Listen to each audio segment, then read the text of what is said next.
So South African fresh produce farmers are concerned about import bans imposed by Botswana and Namibia. The ban includes but is not limited to the exports of tomatoes, potatoes, beetroot, cabbage and some peppers. Joining us to tell us about the impact of the import bans is Clive, Garrett, Marketing Manager of ZZ2. Clive, thank you very much for availing yourself this afternoon. It's been some days since this revelation was made. How far in the process are you? You've been pleading for government intervention.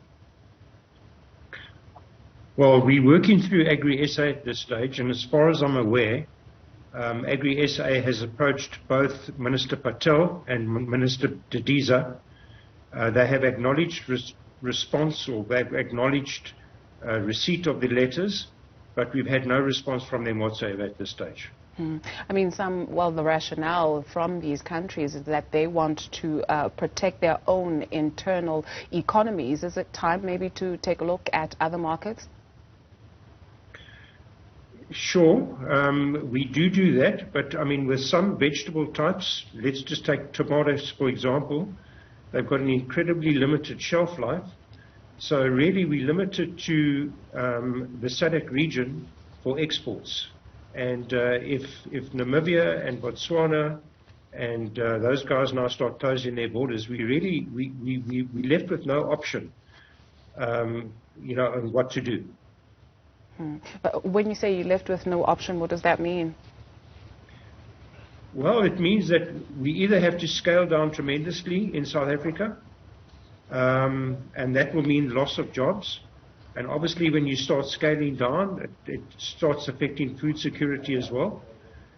So really, it's a very simple solution to this problem. If Namibia and Botswana are closing their borders, our government should be doing the same to protect the jobs in the industry. And I mean, we're talking of thousands of jobs. We're not just talking of a few hundred jobs here, we're talking of thousands of jobs. So really, if the government is serious about protecting jobs in South Africa, and Namibia and Botswana start closing their borders, then South Africa should start doing the same. You know, we're playing on a very uneven playing field here. If you look at the minimum wage in South Africa, it's 23 odd rand an hour. You look at the minimum wage in Botswana, it's 5 rand an hour. Now, the biggest input cost in agriculture is labor.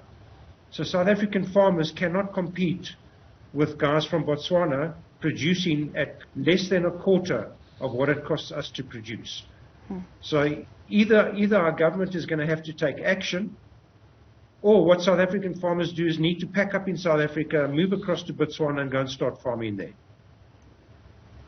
So, Clive, I guess the tit-for-tat approach that you're talking us through in terms of South Africa closing its borders to these two nations is because of their competitive advantage, because they continue to import their produce? Absolutely. They've got the best of both worlds. The farmers in Namibia and Botswana can either send to their local markets or they send into South Africa. And if one looks at the amount of Namibian produce in South Africa at the moment, 13% of tomatoes on the national fresh produce markets are currently from Namibia. It's just a completely unlevel playing field. The worst part of it is there's the SACO Free Trade Agreement. There's also the African Continental Free Trade Agreement. But these guys have just violated all those agreements and they've unilaterally closed their borders.